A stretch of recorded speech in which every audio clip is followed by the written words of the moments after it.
अस्सलाम वालेकुम नाजरीन, मैं मोहम्मद इरफान ख़ान आपका अपना चैनल अवाम का पाकिस्तान के साथ हाजिर हूँ। इस वक्त मैं फ्रांस के इलाके पेरिस में मौजूद हूँ। यहाँ पे बहुत ज़ोरों शोर से बारिश हो रही है और यहाँ पर आप देख सकते हैं बहुत अच्छा समा चल रहा है। ये लोग बहुत इंजॉय कर रहे हैं। जितने भी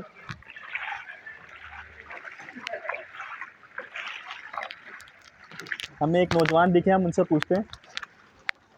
अस्सलाम वालेकुम, आपको फ्रांस में आए हुए कितना टाइम हो गया है? फ्रांस में तो नहीं, हम थोड़ी तेज़ आवाज़ में। हम हैं यहाँ पे जो है ये महमूदाबाद का इलाका है, ये पाकिस्तान है? पाकिस्तान है। मैं माजरत चाहता हूँ, मैं आपको गलत बयानी में फ्रांस कह गया। ये पाकिस्तान है।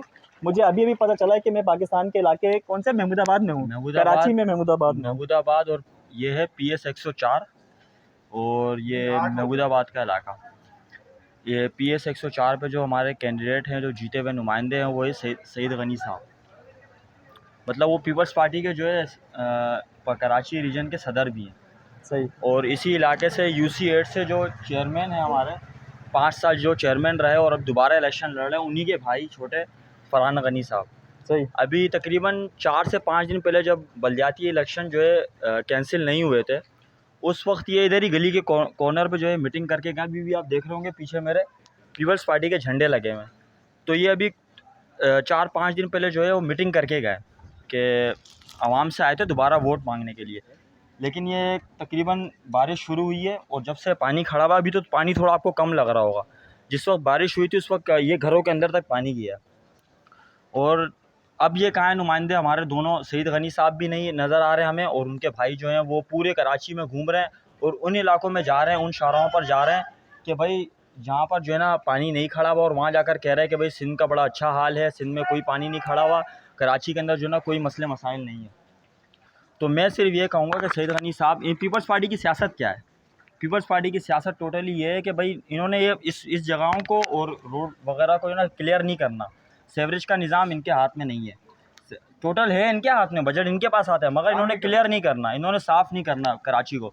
उसकी वजह यह है कि ये वफाक से हर साल, अभी नालों की सफाई किसने करी?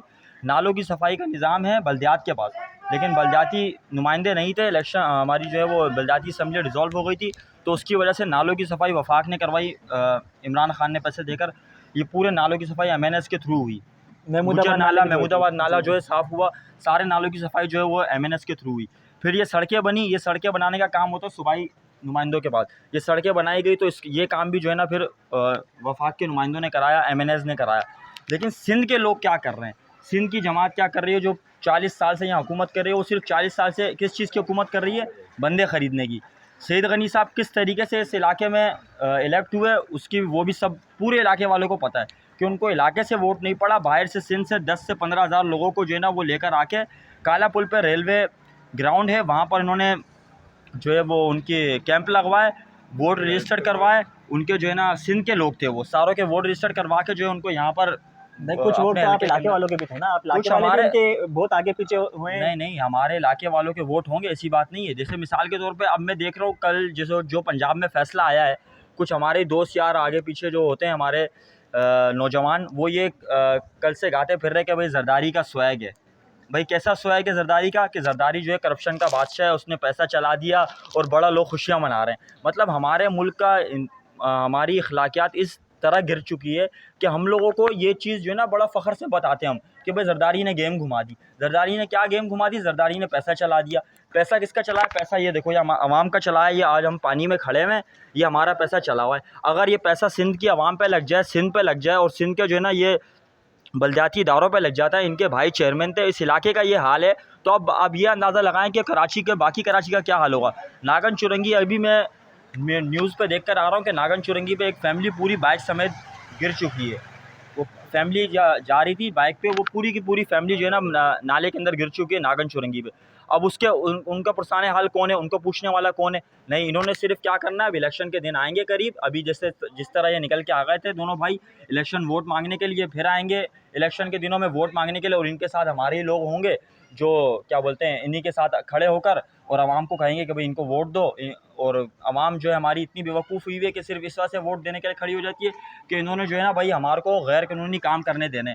अब महमूदाबाद के अंदर, महमूदाबाद PS 104 UC 8 के अंदर आपको जो काम हुआ है ना, काम ऐसे बात नहीं कि कोई काम नहीं हुआ, काम हुआ है, लोगों के काम हुए। एक काम हुआ है, बड़ा ज़बरदस्त काम हुआ है, जिससे लोगों को जो है ना, जो हमारा एक मखसूस तबका वो बड़ा खुश हुआ है। वो काम क्या हुआ है? Builder mafia.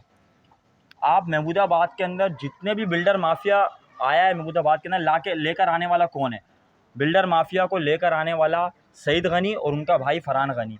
आप जितनी भी बिल्डिंगें महमूदाबाद के अंदर बनी हैं, अब लोग पूछते थे भाई वो किसने बनाई, कौन है इनके ऊपर, इनका सरगना कौन है जो इनको सपोर्ट कर रहा है? बिल्डिंग्स पे बिल्डिंग्स बनी जा रही है, पानी का मसला हो गया, सेवरेज का मसला हो गया महमूदाबाद के अंदर, इनको कौन कह रहा है? इनके ऊपर इनके सर पे किसने हाथ रखा हुआ है? तो अब लोगों को देखने का ये मौका है कि अभी बल्दियाती इंतखाबात के अंदर वो जितनी भी बिल्डिंग्स बनी थी, बिल्डर्स माफिया ने जो बिल्डिंग्स बनाई हुई थी, उनके ऊपर आप जाकर देखें किस जमात के झंडे लगे हुए हैं। वो अगर उन्होंने अगर कि वफाक के थ्रू बनवाई होती ना वो बिल्डिंगें, तो आज जाकर वहाँ PTI के झंडे लगे होते, या उन्होंने किसी और जमात के थ्रू बनाई होती तो वहाँ जैसे मिसाल के तौर पर मुत्तहदा के झंडे लगे होते, तहरीक लब्बैक के लगे होते, नून लीग के लगे होते। नहीं, उधर उन सब बिल्डिंगों के ऊपर जो है ना पाकिस्तान पीपल्स पार्टी के झंडे लगे हुए। क्यों लगे हुए? क्योंकि पाकिस्तान पीपल्स पार्टी करप्ट लोगों को ही सपोर्ट करती है, ऐसे ही लोगों को सपोर्ट करती है जो गैर कानूनी काम करते हैं। उन्हीं गैर कानूनी काम से फिर जो है ना ये अपने काम निकलवाते हैं। तो भाई खुदा का वास्ता है, मैं इनसे हमारी कोई अपील नहीं है। हमें पता है इन्होंने 40 साल में कुछ नहीं किया। इन्होंने सिंध की आवाम के लिए, लाड़काना जहाँ से ये मुंतखब होकर आते हैं, दादू जहाँ से मुंतखब होकर आते हैं, इन्होंने उस आवाम के लिए कुछ नहीं किया। तो ये हमारे लिए क्या करेंगे? इनसे हम कोई मिन्नतें नहीं करते, हम सिर्फ मिन्नत करते हैं, हम दुआ करते हैं, अल्लाह से करते हैं कि भाई अल्लाह पाक हमारे हाल पर रहम करे और अल्लाह पाक हमारी जो है ना इन जैसे हुक्मरानों से जान छुड़ाए। और खुदारा मैं आवाम से मिन्नत करता हूँ कि आप किन लोगों के पीछे पड़ गए हैं? हमारी आवाम इतनी बेवकूफ़ हो गई है कि बस वो इन लोगों को जो है ना बस कि भाई यही लोग आएंगे, इन्हीं लोगों के ऊपर हमने वोट देना है, आगे किसी लोगों को। भाई आपके पास चॉइस है। आप अगर कहते हैं कि भाई MQM ने कुछ नहीं किया कराची के लिए, आप अगर कहते हैं भाई पीपल्स पार्टी 40 साल हो गए सिंध के लिए कुछ नहीं किया, आपके पास चॉइस थी। आप पाकिस्तान तहरीक इंसाफ को लेकर आते हैं बल्दियात के अंदर, आप बल्दियात में उनको नुमाइंदगी दें, आप उनको सूबाई असम्बली में उनको नुमाइंदगी दें।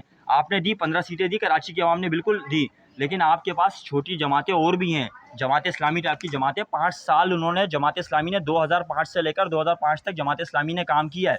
उसके बाद जो काम हुआ है कराची के अंदर थोड़ा बहुत, वो मुस्तफ़ा कमाल के दौर में हुआ। उसके अलावा एक और जमात तहरीक लब्बैक पाकिस्तान है, आप उनको लेकर आएँ आगे। लेकिन आप खुदारा ये पाकिस्तान मुस्लिम लीग नून, पाकिस्तान पीपल्स पार्टी, इनसे तो जान छुड़ाएं। हमारी आवाम इन्हीं जमातों के पीछे पड़ गई है, इन्हीं जमातों को लेकर आना है। और कौन सी आवाम पीछे पड़ गई है? क्योंकि हमारी आवाम को भी आदत हो गई है कि भाई हमने वो काम जुगाड़ में काम करने। अब वो जुगाड़ में काम और हरामखोरी वाले काम और क्या बोलते हैं इस तरह के काम जो हमने बग़ैर मेहनत करे, हमने अगर कोई काम करना है तो हमने इसी तरह की जमातों को लेकर आना है। अब मेरा जिस इदारे से ताल्लुक़ है ना, वहाँ पर हमारे पास सारी जो शिपमेंट आती है वो आती है इम्पोर्ट हुई हुई, चाइना से इम्पोर्ट हुई हुई। अब बीच में आप लोगों को पता लगा कि गवर्नमेंट ने जो है इम्पोर्ट पर पाबंदी लगा दी थी कि कोई भी मतलब जितनी भी इम्पोर्ट वाली अशिया है, कुछ अशिया उसके ऊपर पाबंदी लगा दी थी। तो हम ये समझे कि शायद हम अशिया से पाबंदी लगा दी गई है, अब हमारी जॉब्स वगैरह ख़तरे में है, अब हमारे पास वो शिपमेंट आएगी नहीं, हमारा वो माल आना बंद हो जाएगा बाहर से। लेकिन नहीं भाई, माल आ रहा है, जिस तरह पहले आ रहा था माल उसी तरीके से आ रहा है।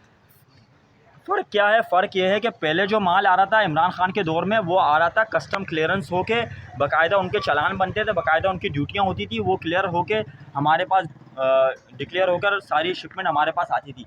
अभी भी वो शिपमेंट हमारे पास आ रही है, लेकिन किस तरीके से आ रही है, वो कैसे आ रही है? अब हम जो है ना कस्टम वालों को हराम खिलाकर लेकर आ रहे हैं। हम वो शिपमेंट आ रही है हमारे पास, वो शिपमेंट पे कोई पाबंदी नहीं लगी। जिन चीज़ों पर इन्होंने पाबंदी लगाई थी वो सारी की सारी शिपमेंट हमारे पास आज भी पाकिस्तान में आ रही है। लेकिन वो किस तरीके से आ रही है? हम हराम खिला रहे हैं उनको, कस्टम वालों को। जब से आप ये देखें ना 2-3 महीने हो गए, 3 महीने हुए हैं, हुकूमत चेंज हुई है। 3 महीने में हुकूमत चेंज होने के बाद हमारे मुल्क में क्या हुआ है? आपको सारी की सारी आवाम को पता है, पेट्रोल महंगा हो गया, और क्या बोलते हैं आटे के रेट कहाँ चलेगा, बिजली के रेट कहाँ चलेगा। बिजली आज मेरा बिल आया भाई 11,000 रुपये। इस बारिश के अंदर बाहर निकलो घर के तो पानी खड़ा हुआ है गंदे नालों का, घर के अंदर जाओ पंखा चलाने में डर लगे भाई, नहाने में डर लगे कि पानी चढ़ाना पड़ेगा। सेल्स टैक्स, बिजली के मेरे कितने यूनिट जले हैं? 544 यूनिट। 544 यूनिट का 11,500 रुपये बिल आया है। वो कैसे आए कि आपने सेल्स टैक्स इतना लगा दिया, आपने फ्यूल टैक्स लगा दिया, फिर आपने पता नहीं कौन कौन से टैक्स लगा दिए। तो भाई जब तक हमारी आवाम खुद से नहीं सोचेगी ना, इन हुक्मरानों से जान नहीं छुड़वाएगी, इन हुक्मरानों के अलावा किसी और को आप नहीं आगे आने दोगे। अगर आपको इमरान खान से मसला है तो भाई आपके पास और भी चॉइस है, आप जमात इस्लामी को वोट दें, आपके पास और भी चॉइस है, आप तहरीक लब्बैक को वोट दें। अगर आप उनको वोट नहीं देते तो भाई आपके पास बहुत चॉइस है, लेकिन खुदारा ये पाकिस्तान पीपल्स पार्टी और आज़ाद नून उम्मीदवार को लीग, लिया है। इनको इनसे तो जान छुटाएं। अगर आप इन्हीं के उस पर बैठे रहेंगे तो फिर इन पे तो फिर भाई वही होना है जो 40 साल से इस मुल्क के अंदर हो रहा है, कोई तब्दीली नहीं आनी।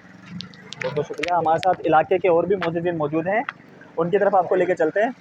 जी अस्सलाम वालेकुम। वालेकुम सलाम। सर, इलाके की सूरत हाल तो आपके सामने इलाके की सूरत हाल तो आपके सामने है कि आप देखें अभी मुसलसल सुबह से बारिश हो रही है और ये पानी खड़ा है, और वो भी इतना पानी था जो अपनी मदद आपके तहत हम लोगों ने पानी गटर खोल के निकाला है पानी। रही बात, भाई शाफिन हमारे साथ मौजूद थे, बिल्कुल सही बात है। 40 साल से हम देख रहे हैं कि हमारे मुल्क में हो क्या रहा है, तो हमें थोड़ी सी इस बात पे गौर व फिक्र करना चाहिए। सबको मौका मिला तो एक मौका मैं ये समझता हूँ कि पीटीआई, तहरीक लब्बैक और जमात इस्लामी नईमुर रहमान साहब को मिलना चाहिए। बिलखुसूस कराची के लिए तकरीबन हर शहर में तो काम हो रहा है। नवाज़ शरीफ साहब ने लाहौर के अंदर माशाल्लाह काम किया, लेकिन बिलखुसूस जो हमारा जो सिंध है, बिलखुसूस कराची हमारा, यहाँ पे कोई निज़ाम नहीं है, सिर्फ बेच बाच के खा गए। तो मैं कहता हूँ कि बिलखुसूस जमात इस्लामी को इस चीज़ का मौका मिलना चाहिए, नईमुर रहमान साहब को, वो इंशाअल्लाह बहुत बेहतर कर सकते हैं। बहुत बहुत शुक्रिया।